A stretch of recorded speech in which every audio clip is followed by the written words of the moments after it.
Welcome to episode 48 of the Sports Geek podcast. On this week's podcast, I catch up with Michael Artis in London and talk about stadium design and how it's changing in the world of sports. And my chat with Dan McLaren at Digital Sport London on this week's Sports Geek podcast. Welcome to the Sports Geek podcast, the podcast built for the sports digital marketer. And now, here's your host, who is on his third Nike Fuel Band, Sean Callanan. Thanks, DJ Joel. That's right. My name is Sean Callanan, and you're listening to another Sports Geek podcast. I'm now back in Melbourne, getting back in the swing of things, and we'll get back on the schedule of posting podcasts weekly. On today's show, I've got a couple of interviews from my visit to London, catching up with Michael Artis from 2020, talking about design in sports and how it is changing, both from a point of view of logos and team logos and the like, but also all the way through to stadium design and interior design. And we talk about some interesting stuff that he's done in the world of sport. And also I've got my fireside chat with Dan McLaren from Digital Sport London. Thanks again to Dan for inviting me. Really good to catch up with some of the digital sport people in London. Very similar problems, similar issues that we're all facing around the world. So it was a good chat. So I've included that. I've got some more of the Q&A that I may include in future podcasts. So thank you very much for sharing the podcast. This, you can get Sports Geek Podcast on iTunes, Stitcher and SoundCloud. As always, you can get me via Twitter at Sean Callanan or on the Sports Geek Facebook page, or just simply send me an email if you've got a question or you want to discuss something on the podcast. That'd be Sean at sportsgeekhq.com. But first, here's my chat with Michael Artis from 2020. Very happy here in Camden Town, I believe I am, or at least that's what Google Maps told me where I am when I pulled up. And I'm here with a good friend of mine that I met in New Zealand for Sports Business NZ back in 2012. Michael Artis from 2020. Welcome to the Sports Geek podcast, first of all, and thank you very much for having me. No, thank you for coming all this way, Sean, to say hello. Yeah, so first of all, tell us a little bit about what your role is and what 2020 does in the sports space. Yeah, well, 2020, I think we're 26 years old now. I head up the sports and entertainment division, and I think since 2001 we've been working with some of the sort of top clubs in the EPL, so English Premier League, in the soccer territory, so the likes of Arsenal, Manchester City, Liverpool Football Club, and Chelsea, with that kind of wonderfully vague topic of helping them do a better job for their fans. Yep. What that means is effectively understanding the fan, what their demands are, and then effectively either creating some better communications and brands, and or helping them with their hospitality spaces for their VIPs. So it is a like you said, it is a broad sort of spectrum, because you've looked at rebadging and updating of logos, as well as helping the branding and the kit out of all these new stadiums that are popping up. Yeah, effectively, you remember from our chat in New Zealand that we're the guys that mucked around with the Arsenal badge, and it was kind of in 2001. There were whole shenanigans going on with that badge, and the club wanted to take ownership of it, and very much become part of the new era of the club. And we had to effectively speak to fans and say, we're going to change the thing that's tattooed to your body. Yep. And although you never directly asked those sort of questions, we had to get informed, and to effectively then redesign and recreate that iconic logo. Was a bit of a tall order, but I hope the fans love it. I certainly know it got booed originally, but no one. Well, everyone, I know, especially in digital and social media, everyone hates change. Yeah, like anytime there's a change, a minor adjustment to a website, Facebook make a minor change. It's the worst thing in the world. And ironically, a lot of so it does a job for fans, but a lot of that design cleverness is so that it works really small on digital. Back in 2001, before I guess internet really existed as such, it was that the old logo was strobing on TV, and that was the problem. So it had all this heraldic details and lots of. It was a good few years old. But we cleaned it up. You need to be able to see it quite clearly in a 16 by 16 pixel. Yeah. In a little icon. Exactly, and that was, it was fascinating that almost good design practice then has still made it a relevant and I guess fairly modern badge now for a club that's over 125 years old. And so from the stadium side of view, what you did speak about that in New Zealand. What's the kind of things you're looking at from a stadium point of view? Yeah. When do you guys get involved? Is it after they've drawn up the initial plans and then we've got these internal spaces? Yeah. How can we use them? Is that where you sort of come in? Normally, what happens is the stadium is built, and then about 3 years later, the club or the stadium operator realises that things haven't quite worked out as originally planned. People have a horrible tendency of doing not what they were meant to do. They all walk left rather than walking right. And so a lot of the work we do is effectively helping that stadium better suit or better cater for at VIP level hospitality lounges. So again, at Arsenal, the Diamond Club, famously we've put a Michelin star chef in a very VIP experience, and nothing has been left to chance. The theory is that fan journey is managed from 3 days before they go to the game to 2 days after. We kind of go to that forensic detail, but those are the sort of spaces we design. But I think our strength is doing it in a way that engages the fan into the thing they love. Yep. So I think, like you, I do a lot of benchmarking. I've just come back from the States, and certainly seeing some of these wonderful new stadia. Yep. What they do really well is take a lot of money from a naming rights partner and go, right, it's called the Bobbins Lounge. Yep. Yep. And what they fundamentally do is plaster bobbins everywhere. Mm-hmm. And from a fan point of view, whether you're a VIP or a member of GA, I like bobbins for helping my team, but I want to know more about my team. Yep. And so a lot of the sort of experiences we design try and fuse that naming partner with the fan and the club. Yep. So one of the perfect examples again at the Emirates Stadium at Arsenal is working with Emirates Airline and Arsenal to create a lounge that celebrates both parties, so the fan can go in there and go, this is a great space for me. So as that example, the stories we tell are about fans all around the world, and guess what, those locations that we featured just happen to be the destination that Emirates fly to. Yep. And so you're tying in the two jobs of the naming partner and what because it does have that airline lounge feel. That's all part of those small touches. Yeah.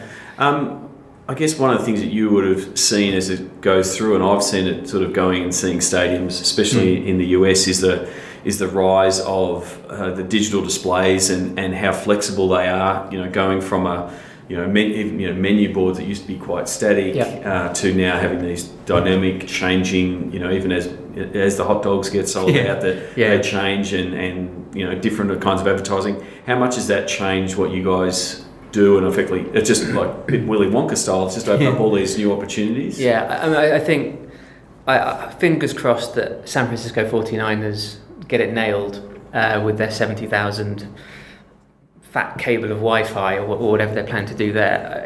I think from a operation point of view, digital is doing a great job. It's, as you say, allowing dynamic pricing. It's allowing, right, we're going to get you in 2 hours early, beer's half price. All the screens changed, everybody's happy. That is good. I think where we're still struggling is when there's more than 8,000 people in any space. The Wi-Fi connectivity suddenly falls through the roof, falls through the floor. And I'm also I don't know yet, to be brutal honest, in terms of some of the things that I've seen in the US certainly work for that type of sport. Oh, definitely. That's stoppy-starty, and there's lots of stats and lots of. So football, football, soccer, that is the dominant sport here, is that continuous play. Yeah, you've got 45 minutes. The last thing you want to be doing is looking down at anything. And that's the same that we have in Australia with Australian rules and the NRL. that they're very much a continuous play. And, I'm of the opinion that, when I'm at a game, if I'm at the MCG, I'm watching the game. I'm not looking away at my phone for a replay, or rarely looking at the screens. And it does lend itself to that. I mean, we haven't seen, I guess, cricket take on the same advancements that MLB has in baseball, because it does have those stops and starts at the end of an over. I've seen it at the SCG just this last summer. Because they'd put in the Wi-Fi, the amount of content coming out of the stadium was phenomenal. Yeah. Because one, you had the breaks in the play. There were so many wickets tumbling with English. I didn't want to mention that, but there's so many opportunities for the fans to tweet. You come over here. Yeah, exactly. I've got to get a few cracks in. Getting back to the stadium and the design stuff. So, what are the things that you're looking at to try to solve that problem or work around that problem, I guess? Yeah, it's interesting. Certainly, one of the biggest moves, certainly in the UK, is Wembley. You've just got a new partner with EE, Everything Everywhere. Yep. It was Orange and T-Mobile, I think. They combined. So they're now the lead sponsor of effectively our national stadium, and I think everybody's looking at that to see what does that mean. At the moment, it means that they have branded the stadium. Yep. And I think it alludes to a promise, Wembley connected by EE. Well, it's do they go down the path of the San Francisco Giants, AT&T Park? Yeah. AT&T Park, if you look at, loved brands in the US, they're not high in the rankings. Yeah. But they've spent, and this hasn't been a let's turn it on project, it's been a 6-year project where they've constantly upgraded the Wi-Fi, and AT&T Park, one of the most Instagram venues in the world, because they've got the Wi-Fi. And I joke about, when you're taking some video at AT&T Park, it's uploaded before you finish. That's how it is now. We've had similar deals where we've had Telstra, which is the major mobile provider in Australia, that they've had the naming rights for venues, and they haven't rolled it out, and they've just had the naming rights. Yeah. And luckily, they've let those naming rights lapse, because if they're all, still had them now in a social media age, people would be complaining, "Hey Telstra, you've got the naming rights. Why can't I text or tweet or post?" I think it's really interesting. I think Wembley, I think EE have made it 4G. It's one of the rare spaces certainly in London, let alone UK, that's now 4G. And I think it alludes to a bigger promise, and looking forward to see what that will mean. I think going back to our earlier point, there's definitely a role in the pre-game build-up and then that post-analysis review, certainly within soccer. And obviously it'll be interesting to see how the World Cup fare. And what I think is missing in the in-stadium experience is still the mindset of, as you just alluded to, that naming rights behaviour. So, when I'm at Wembley watching a game, at half-time, those digital boards that are bowl side, why are they still talking like they're talking to a TV audience? Yep. There's 90,000 of us here. Why don't you do something that, which side can cheer the loudest to move the digital ball or whatever it is, or tweet if you want us to go louder, all that kind of stuff. That still hasn't happened, and I think that is happening. There's guys, and I've spoken to Heikki Aura, and I hope I get his name right, from Applause. So it's out of Sweden, and they've effectively got that volume. They've rolled it out at Madison Square Garden and a few of the baseball. And initially it was in ice hockey in Sweden, and it's a fit for that closed bowl stadium, and they've modified their games to now work in that larger environment, to say, right side you yell, left side you yell, and it's an interactive video, and it gets that fan going, because we've now got to really amp up the experience for the fan in the stadium, because the experience that the fan gets out of the stadium is getting so much better. Like, you've got the high def TV, you've got the multi-angle type of thing that you can pull up, you've got your iPad or your second screen, whatever that is. Fans are wanting more of that, and I think that also I don't know what the regulation is going to do, because I certainly know from Arsenal. Liverpool Football Club, one of the clubs we work with, hasn't got a digital screen in stadia yet, and it's kind of wow. And obviously they've got new stadia developments coming, but I'm pretty sure any health and safety officer, any stadium, whatever the regulations say, if you've got a contentious sporting incident, certainly in a soccer game, you don't want a replay to be published. And the last thing you want, whether you're allowed to do it with TV deals and the rest of it, if you want it to stream into your iPhone or whatever, you don't want those dodgy decisions broadcast. And so it comes back to, you almost need a digital approach that, are you in the stadium? Yes, right. Well, this is your digital experience. It's about enhancing the 2 sets of 45 minutes. And it's about the pre-stuff, the middle stuff, and the end stuff. But we'll keep the game itself sacrosanct. We'll respect it. And that's pretty much like how much of your work is now getting into the mobile space, because effectively that's what the mobile apps that are being built. And last year at SEAT, we saw the guys at Barclays Centre in New Jersey. Their app has the geo fencing, so you get up off the subway, and the app starts to transform into an in-arena app, and it'll tell you where the concessions are, or it might have mini highlights. The guys at Sporting Innovations with their Sporting KC app, it does have the quick replays, because they're quite lucky in that they own the whole pipeline from the guys recording it and to the TV, so the mobile gets its piece there. I thought it is becoming an app play. I spoke to, Kenny Lauer at the Golden State Warriors. They're building that new stadium, and they don't quite, they don't know what, 2017, so they don't know what the technology will be then. Do they have to do stuff for, Google Glass? It's the future. It's contextual computing, and how does that fit? But it is pretty much in that mobile space that, the mobile app might have your season ticket on it. We will be in this walletless society potentially, and you want to be able to just go up and swipe your rewards card and get to your seat and order from your seat. So these are all things that 3 years ago, Wi-Fi was a dream, and now Wi-Fi is getting to be, it's a utility of a stadium. And I think that's almost the music to the ears. If you can make it an enabler rather than necessarily I guess as a sports purist myself, I like second screen when I'm sitting at home. I like my iPad when I'm watching Formula One. Oh, okay, somebody's just doing this in the pit crew. Great. I like all that. But if I'm in the stadium, some of this peer-to-peer stuff, well, if I want to speak to somebody, I'll probably turn around and speak to somebody. I don't necessarily need to, knock them over via Twitter or something. But certainly for the in-stadium game time experience, the idea of pre-order your halftime drink, we'll have it waiting for you, or we recognise you've walked through gate B today and you're meant to be in gate E, your mobile phone vibrates and tells you you're in the wrong location, or all of those sort of things I think are just, walking around New York 3 weeks ago, if I didn't have my iPhone with me, I'd have literally got lost. I'm the same. I nearly didn't get here, but if I didn't have it. And so I think the expectation, certainly from a customer and fan point of view, is it should just happen. And I think that, to answer your question, I guess what we're seeing is our creativity is moving into a more digital platform, but I think our expertise is in the physical. So it's more, how does digital enhance this physical thing, not how does digital replace this physical thing.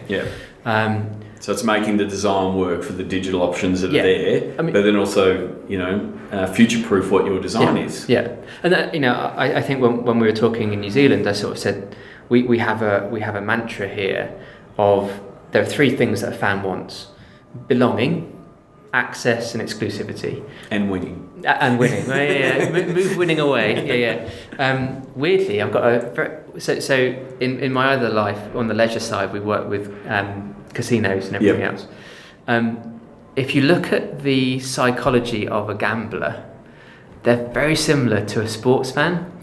And although no one would admit this, out the bat, actually losing has got a lot to do with why you support or that belief in being part of a tribe. It's the losing makes the winning better. Oh, definitely. And some of those lows are actually as important. Not that you'd ever say this. And there'll be people, who are listening who run, digital and the social accounts when the fan loses. That was my phone going off. So you can turn yours off. I'm a professional. I've done this for 46 episodes. You reckon I'd turn it off? But yeah, when the team loses and the pain and the hurt that the fans, and we effectively give them the hour of just blowing off steam. Yeah. And and almost you've got to be empathetic and take them through because they grieve for an hour. Yeah. But then 7 days later, you've got the chance. An hour before the game. Yeah. It's their most optimistic of the week, and I can see that that gambler cycle. Yeah. But it is if you lose 3 in a row, that win that you have in that fourth week is euphoric. So I just want to go back to we've sort of danced around the stadium discussion, and you're probably abreast with the Mark Cuban, Vivek Ranadive, the owner of the Sacramento Kings, sort of playing the Mark Cuban, the low tech. Yeah. Make it fun. Yeah. If they're not looking at their phone, I've done my job. Yeah. To the Vivek Ranadive from the Sacramento Kings, so I want it completely teched up, and I want to be able to service that fan. Yeah. Where do you sit? It was interesting. I can't remember his name, and I should do. Name check 49ers, San Francisco 49ers. The guy in charge there effectively said his mission is to create 70,000, I think he said, unique or personalised moments, personalised journeys, whatever it is. If that means we're responding to 70,000 unique requirements, and that recognises I'm in a wheelchair, or recognises that my friend is actually 3 rows in front of me, I would love to be able to meet up with him at half time, great. If that means 70,000 people looking elsewhere when the game's on, not so great. Yep. And I don't know if I'm allowed to be kind of plumb in the middle of those two. And I don't think it is either or. But I think it's been a great discussion. The fact that and it all comes down a bit of personal. I think you and I both much rather watch the game, so it sort of says we're in the Cuban camp. But I do know, and I've got 2 teenage kids, and they go to the game and they are texting with their mates or doing other things. So it's a bit each to their own. Yeah, I think that there's a lot more. Social media and the rest has enabled us to be a little bit more braggy with what we're doing. Hey, look where I'm sitting. Look what I think.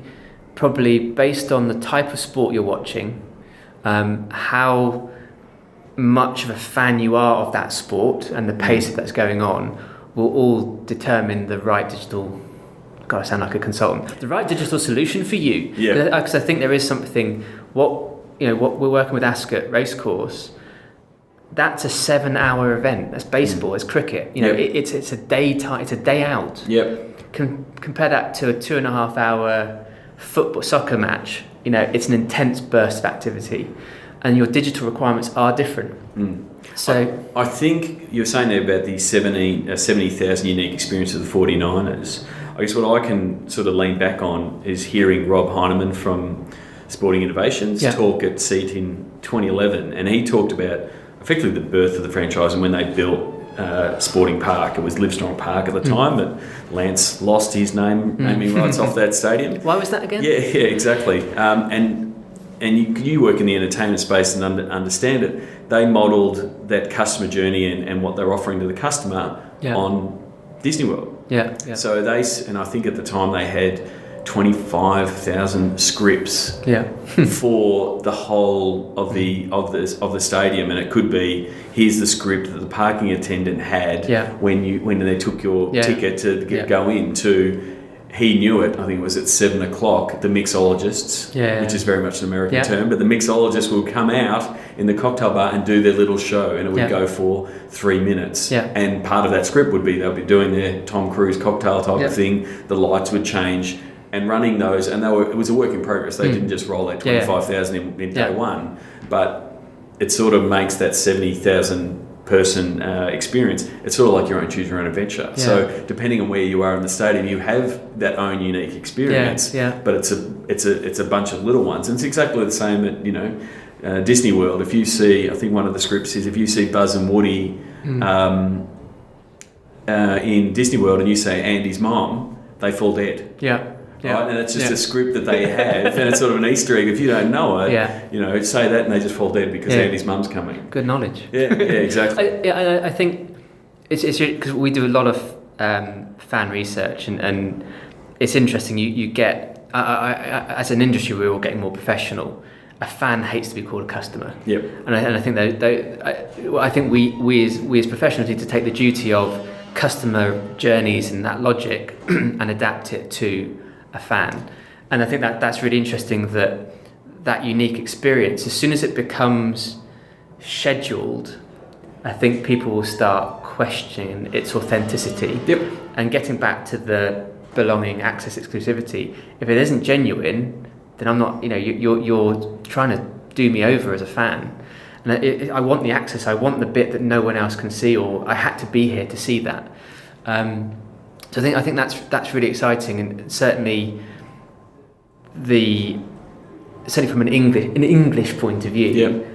they don't like the American everything glossy white. Yep. And I think because there's very much that tribal nature, and they want to still feel part of that, and that's really core, part of their core values. Yes, but it's not to say it can't be entertaining, but it can't be sickly sweet. Yep. And I think there is a bit of everything we need to do needs to promise your hell of a lot of money that you're spending to come to the stadium is going to be an entertaining day out.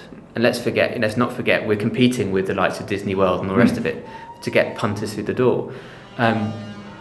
But everything we do in the stadium needs to do to remove the need to win. Yep. We need to make it a great day out and a great experience, but an authentic experience. And I think what Liverpool did really well recently, and they got a little bit of flack in the press for it, was just saying what's not acceptable. But that was more from a behavioural point of view. Yep. So it's about swearing and racism and all that kind of stuff. But they actually documented it to every member of staff. It wasn't a script. It was just saying, if you hear this, it's not acceptable. Yep. We don't want you to say these sort of things. It's not acceptable. And I think that was a real recognition that, as one of, they kind of consider themselves more of like a family base rather than a fan base. Yep. It's just not appropriate for you to be speaking around my kids with that kind of behaviour. Yep. And that's not to take the edge away about we're here to see this gladiatorial match, but it's just not the way Liverpool do it. And I think those are sort of things that we need to be receptive of, no matter what platforms we're on, or whether it's a real experience or a digital experience or a digital enhanced real experience. All of those things are really important to just understand. And I don't think we'll ever be in a position that says, great, this works really well for Formula One, we're going to put it straight into soccer, or this works for American rules. Well, it's back to what you said, you've got to know that fan. And so, a football fan and a racing, motor racing fan to a horse racing fan, you were talking about Ascot before, they all come at it from different backgrounds, they come at it for different reasons. So, the football fan is there with this tribal passion that want to see the win, and, the horse racing fan might have that same passion for the horse race, but they might be their primary reason might be to network and be entertained and be seen and be in the in the papers and those kind of things. So it's a different focus. So the fan engagement experience that you sort of develop has to cater for that. It's such a fascinating time, and I know from the work you guys do at Sport Geek, it moves every minute, every second. What I like about I guess the things we both do is it comes down to that empathy with the fan, understanding what the club's trying to do, what the fan wants, and not necessarily subserviently following what the fan wants, but going, right, this is what we believe in, and we're going to do this creatively, and we're going to do this differently because this is right for you as whomever fan base you are. And I think that takes a brave club or a brave stadium operator that isn't just about fast following, because you fast follow, as soon as you fast followed, you're already 3 steps behind anyway. You're better off to do something different. I still love Philadelphia Union in the States, the MLS team, that almost have like the classic retail loyalty card where if you come and it's raining, we give you double points and all that kind of stuff. That I just like it because it's doing the right thing and it's rewarding a fan in a really simple way. In the same way, we're designing experiences that are so ridiculously premium, but it's taking it to a new level and it's taking it to a new audience, and you're reimagining what a football or a soccer experience could be. Exciting times. Well, thank you very much for having me out here, and thank you very much for being on the podcast. I have got a small gift. He's taken down his trousers late. Oh no, yes. No, that's it. It's lucky it's a podcast and it's not a video show. Here is a Sports Geek stubby holder. Every one of my guests gets one when I get to meet them in person. So I have realised now I'm in England and I'm handing out stubby holders to keep beer cold, and you don't like beer cold. It'll keep it warm. Yeah, exactly. It's an insulator. It keep it warm. So thank you very much, and look forward to maybe next time you're down under to say hello, and I will buy you a cold beer if you were to come down to Australia. Excellent. Thank you so much. Cheers. Need help with your content? Book in for a content brainstorming session with Sports Geek now. Go to sportsgeekhq.com/work. Thanks again to Michael there for inviting me to come out to have a chat in his offices there at 2020. All the links, as always, with every podcast are available in the show notes. This will be sportsgeekhq.com/48, always the episode number, and you will find the show notes. And don't forget, you can always track down and follow and connect with any of the guests by simply go to sportsgeekhq.com/SGP guests, and you can see a list of over 50 guests now that have been on the podcast, and thank you very much to those people.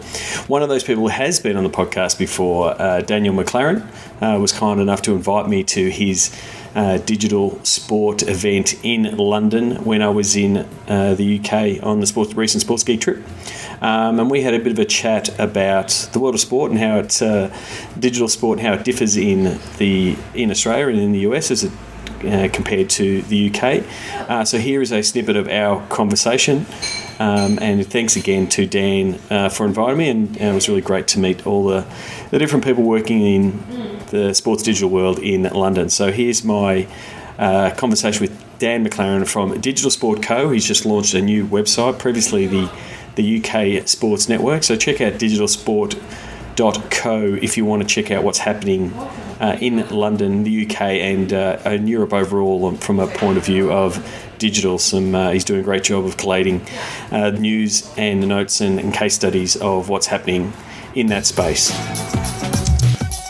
Did you know Sports Geek Podcast has listeners in over 35 countries?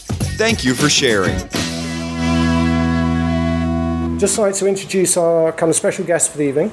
So Sean is over from Melbourne, Australia, doing a bit of a tour of UK and then on to Europe. Yep. And popping to see a few sports teams on the way. Sean, I don't know how many people, I'll do a quick popularity test now. Yeah, go on, try. How many people have heard of Sean or Sports Geek, the podcast? You've got quite a few. That's pretty You've good. got quite a few. Those Facebook ads that I targeted to UK are working. Exactly. That could have gone painfully wrong, couldn't it? Yeah, could have been. But Sean very kindly had me on his podcast a few weeks ago, just chatting about social media and sports for UK and also kind of Australia. So we're kind of reversing roles on this one. We thought we'd make the most of the time that Sean's over here. If you've got any questions at all, just put your hand up. We'll kind of make some time at the end as well, but if you've got any pressing issues you'd like to ask Sean during this next kind of 20 minutes, 25 minutes or so, then stick your hand up. There is a prize, so if you want to get one of these, you can stick in your beer can in. Then it goes to anyone who asks a question in here. So we'll just get started. So Sean, in terms of kind of, for those who don't know about Sports Geek, Yep. if you can let us know a little bit more kind of how it came about, the kind of blog, the podcast, and then kind of the consultancy side as well. Yeah, okay. So first of all, thanks for having me here. What's the hashtag for tonight? DS London. DS London. So everyone's got to tweet DS London. Take a photo of me here, right? So that'll legitimise my claim to the tax department. This is a work trip. So my Twitter handle is Sean Callanan, or Sports Geek is the Twitter handle. But thanks for inviting me. When I said I was coming over to meet with some teams, we pretty much just organised and said, yep, we'll do it this date because this is when I'm in town. Before I was Sports Geek, I was just a plain old geek. For 15 years I was a coder, developer in the space, but I was also a frustrated sports fan. So when I finished up my last gig, I decided that I was going to give this whole thing a go. And I initially thought I would be, I'd lean on my IT skills and help people in sports with databases and websites and things like that. And this was around 2010. And I started by doing a trip similar to this, but I did it in the US. So it was a original Sports Geek trip, where I went to LA, Dallas, and New York in a combination of meeting with teams, part secret shopper, I was just turning up and talking to people, part stalker, by just meeting people. Does everyone know who Mark Cuban is? Mark Cuban is the owner of the Dallas Mavericks. He also was the first guy to stream radio with broadcast.com. He just put a microphone in front of a radio and streamed it. He sold it to Yahoo for like gazillions. So, he's a sports geek just like me. He's just got a few more dollars. So one of the goals was to actually meet Mark Cuban. I didn't get to meet him, but I did get to meet the CEO of the American Airlines Arena on the trip. So and sort of going through that trip, social just sort of exploded. So similar to your work with the blog, I just started talking about how I thought sports teams would do social, and then I started getting some clients. So I stopped blogging. And so I've been working with sports teams, leagues, athletes, both in Australia and New Zealand, and then also speaking at conferences like SEAT in the States. And I started podcasting because I'm not a good writer, but I can talk. So I've done about 46 episodes now. You can find it on iTunes and Stitcher and SoundCloud and even the bad podcast stores like the Windows Phone Store. Apparently it's there. I didn't do anything, it just turned up.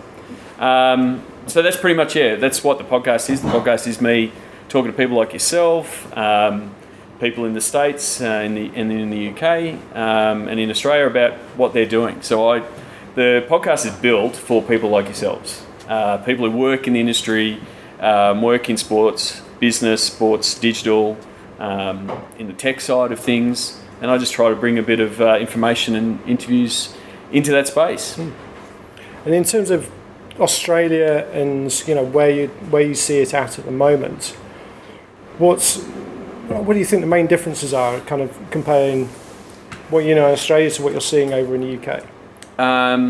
So I think primarily Australia is mostly modelling a lot of its digital stuff off the US, because it's a similar model. So they're probably copying more.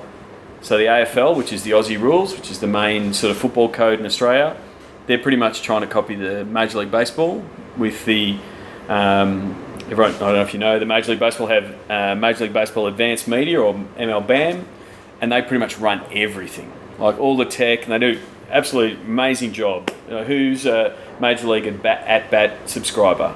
Yeah. Like get it streaming on your iPad or straight on your Apple TV. So AFL they've set up their own AFL media with the latest digital rights, and they're trying to go down that model. So it's very much a league-pushed, league-focused model, which is what the NBA do, the NFL do. Whereas in the UK, it's a club-focused, clubs rule, they do their own thing. So a lot of the Australian sports market, and to a certain degree the US sports market, look on the UK scene with envy. Like they look at both the UK scene. Do you see that as an advantage or a disadvantage, kind of being league led, or? It depends who you talk. It depends who you talk to.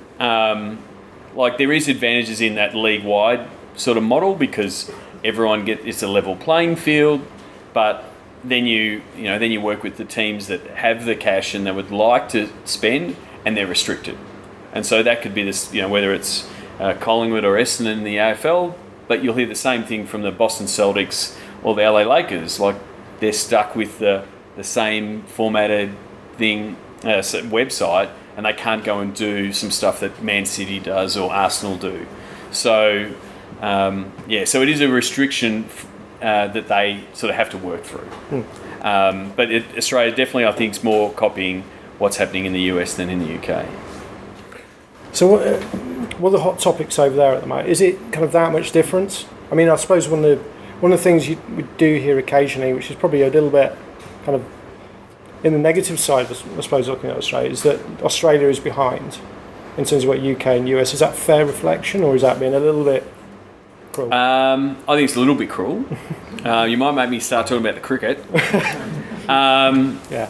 Now, I don't think so. I don't think so anyway. Like, I come from Melbourne, and, we discussed it when we were on the podcast. I think, it's one of the sporting capitals of the world. There's 10 football teams, and, I could rattle off all the things that happen in Melbourne. I think there's a lot of things that Melbourne and Australia all do really well. And it just comes down to a couple of things: population and resources. So Australia doesn't have the population to sustain the big numbers. So there is a lot of people in the Australian sports business who look overseas, both in the UK and the US, and go, "Oh, I wish I had those resources." And those resources only come with the volume of people checking out the site. So I don't think they're behind as far as what they're doing, like from a point of view of what they're pushing out on social and content and those kind of things. But they're behind in as far as they don't have as many people to do it.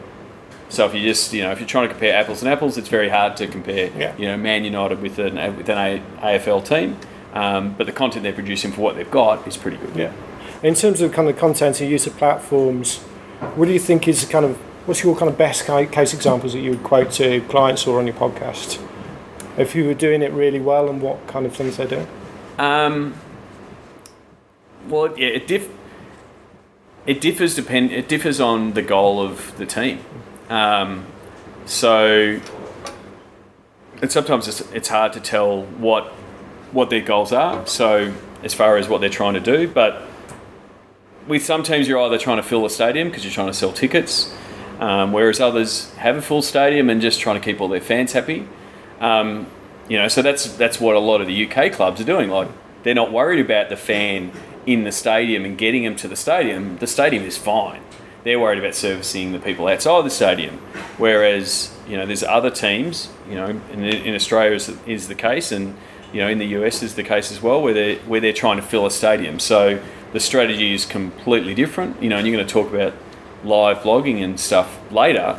Like, a lot of the stuff that we do from a social point of view and sort of, from a social strategy point of view is telling the fan why they should be there, like trying to tell that story. And social does a really good job of that, especially now that stadiums are getting Wi-Fi and people are Instagramming the shit out of the stadium, or, taking photos of, sunsets or scoreboards or whatever it is. People want to feel like they want to be there. So from a strategy point of view, for a team, if you want to drive more fans, we've done it a lot with stadiums, so working with the SCG, like, we just want to facilitate the fans telling the story. And as more stadiums have the Wi-Fi, I saw Man City have now got Wi-Fi. There will be an explosion of content coming out of that stadium now. And what's the view over there in terms of stadium Wi-Fi? Is that there should be stadium Wi-Fi? That is the view. We had this discussion when I was up in Manchester last week, and we had Everton and Man City on. And obviously, Man City have gone down that route in Wi-Fi, but Everton are very much they're in a different situation. It's a very old stadium. They've got a smaller crowd. Yeah. And their view is, until someone comes along with a really, really good proposition that really hits what we want to do and it's cost effective, then at the moment there's nothing out there for them. But they're not going to go down that. That's not a UK or an Australian. That's a worldwide problem. So 2011, when I went to SEAT. So SEAT, if you don't know, is Sports Entertainment Alliance and Technology. So it's a conference that's been going for now 9 years. I think this is the 9th year coming up. Initially, it was all the CIOs, so all the tech guys behind sports companies. They fire up their propellers and all meet and talk about zeros and ones and plugging shit into computers. So I went there in 2011, and only myself and Shane Harmon, if you know Shane Harmon off the internet. But Shane was the Rugby World Cup marketing manager, and now he's CEO of Westpac Stadium in Wellington. We were the only two marketers in the room. But at 2011, all the talk was Wi-Fi and DAS. SEAT now has grown to be having a CRM track and a digital track, because you need the three sort of components working. But we're not talking about Wi-Fi and DAS anymore because people are rolling it out. But not everyone's rolling it out. So San Francisco provide a really good example of, we've got AT&T Park on one side of the bay with the Giants, it has better Wi-Fi than my house, right? You can be taking a video and it's uploaded to YouTube before you finish recording it, right? It's that good. And so it's one of the most Instagrammed venues in the world because it's easy to do. But you go the other side of the bay and you got Oakland in their older stadium. They're trying to pitch for a new stadium and they're like, it's going to cost us $2 to $3 million to put in the Wi-Fi. We can't justify it. So it's a problem. You know, people are getting past the who pays, because even last year at Kansas City at Seat, they're now seeing Wi-Fi as a utility of the stadium that you have to have in the same way you have to have bathrooms. So, you know, all the stadiums are now thinking, well, we've got to do it. That's part of what our service needs to be. So the who pays is starting to go away. You still got to put it in and stuff like that. But what they are seeing, and it's probably, you know, part of the equation when they're putting together the proposal, the amount of content and the amount of love that a stadium is getting when they've got Wi-Fi is ridiculous. Like, I was doing the social for the SCG when the Major League Baseball came down. So Major League Baseball opened the series in Sydney. And, you know, I was covering both the Twitter and Instagram. And the lines for the 24-inch long hot dogs were ridiculous. People were complaining like crazy on Twitter. Why are the lines so long? I'm like, just go to the fish and chip stand. It's empty. No, I want the big hot dog and I want the nacho fries. But when you went to Instagram, 95% love. Like, it was just pictures of the picturesque SCG, you know, the baseball diamond on the cricket field, which it was mind blowing, but it was completely positive. So when they go back and say, you know, why should we do it? You know, I'm giving a report saying, well, here's all the content that got produced, and look at how much people are loving SCG from this visual story that's getting told. Yeah. I mean, is that kind of a difference between, say, football and sports and the AFL, for example, over there in terms of Man City, Man United, etc., even rugby teams as well? It's not necessarily looking at the stadium. They're kind of like, oh, we filled out, we're already merchandising it. We want to target Asia, US. You know, if United have got 600 million fans globally, yep, that's a lot bigger than 75, 80,000 that are in the stadium. But if you've got 10 different teams in Melbourne, then you're kind of competing for local. Oh, definitely. Yeah. So it's more local than international. Yeah. Oh, definitely. So it's a completely local game or a national marketing effort. But you know, you're still fighting for the next fan. Like, you know, football is a lot like football here. You know, my dad barracked for Collingwood, so I didn't get a choice. So I barracked for Collingwood. My great-grandfather played for Collingwood. I wasn't going to get a choice. I'm quite happy with it. Normally when I mention Collingwood, it loses half the room. But you know, we were very, very much hated in most of Australia, but that's cool. Cool. And just thinking in terms of kind of fan engagement, which is probably the main thing, isn't it? Yep. How you engage with fans to then, you know, build that rapport, turn them into advocates type of thing. What's kind of the best strategy you've seen that works best for you? So if you're kind of a sports team or so and you're looking at, you know, how do we get people to the stadium? How do we really get them involved with the brand?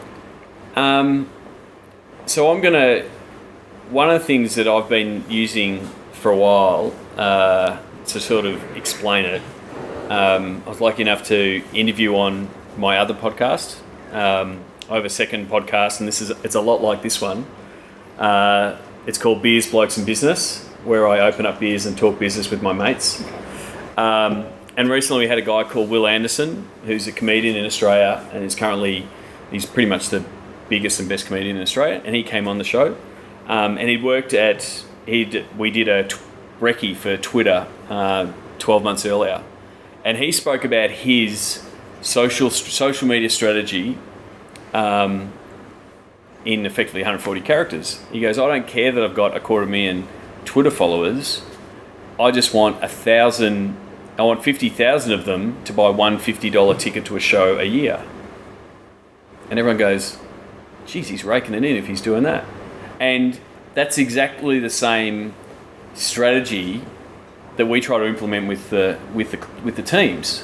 You want to be getting, it's great to say we've got 2,250,000, whatever it is, Facebook fans, but you've got to convert them to being, in our case, it's membership. And then from a social point of view, you want to be developing that, what we call your digital cheer squad. So in the AFL, at the MCG, when Carlton plays Collingwood and they're traditional rivals and there'll be 80,000 people there, there'll be 300 people down this end and there'll be 300 people down this end.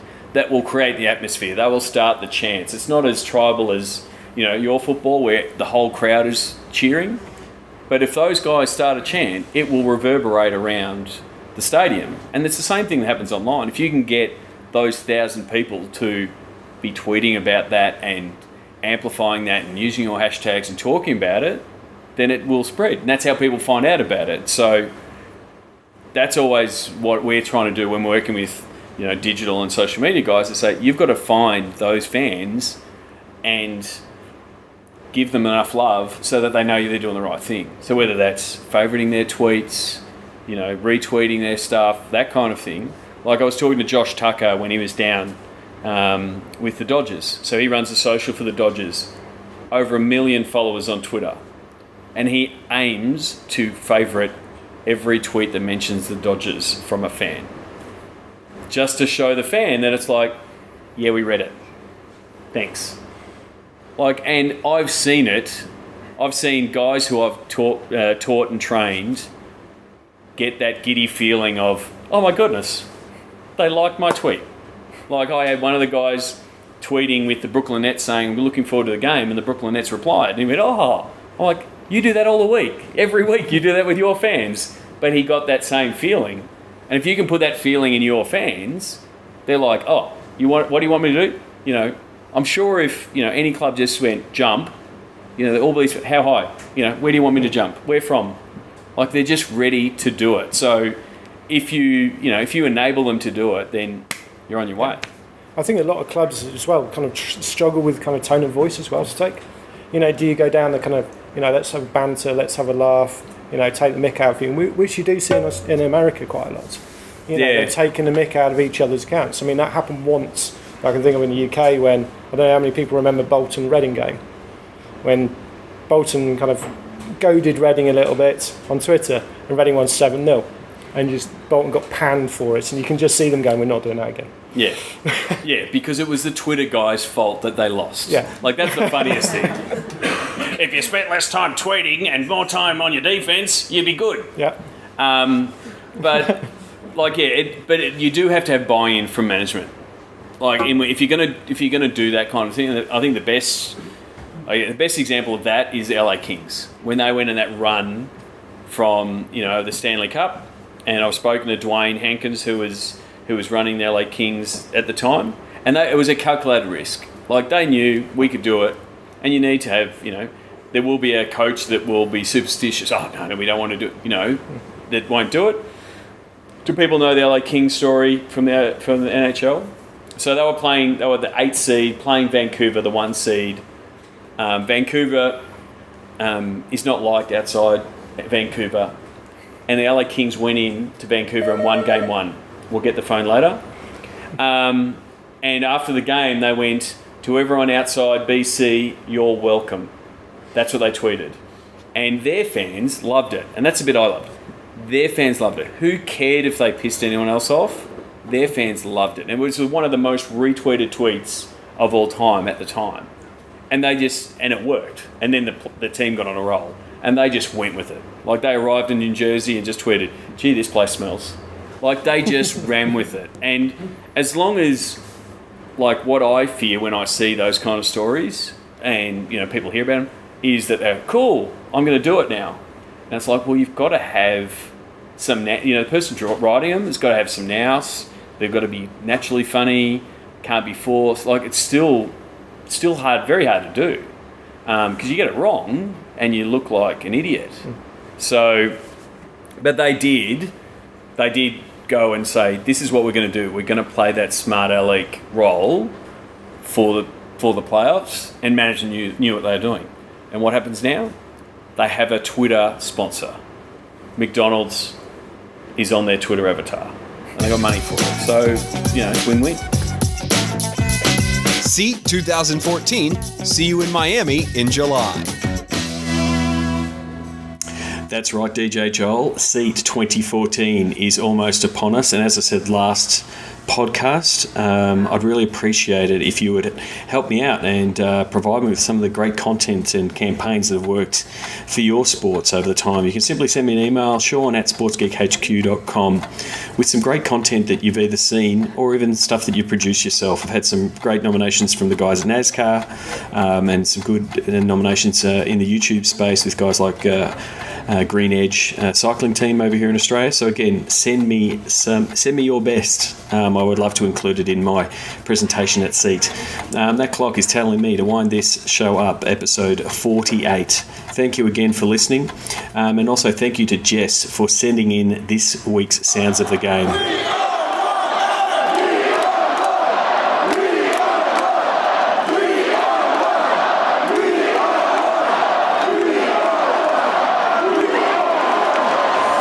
And that audio, if you have been living under a rock, was actually from the game straight after Donald Sterling was suspended for his racist comments. So, very emotional game. And thank you very much for Jess for sending it through. I think that the Clippers have done a tremendous job in, I guess, taking ownership of that issue, and the fact that they rebranded their whole site with that "We Are One" message was a really great example of what you can do to try to turn a poor situation around. That's it for this week of Sports Geek Podcast. As always, you can catch me on Twitter at Sean Callanan, and if you could leave a review on iTunes, I'd very much appreciate it.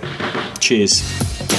Find all Sports Geek podcasts at sportsgeekhq.com/SGP.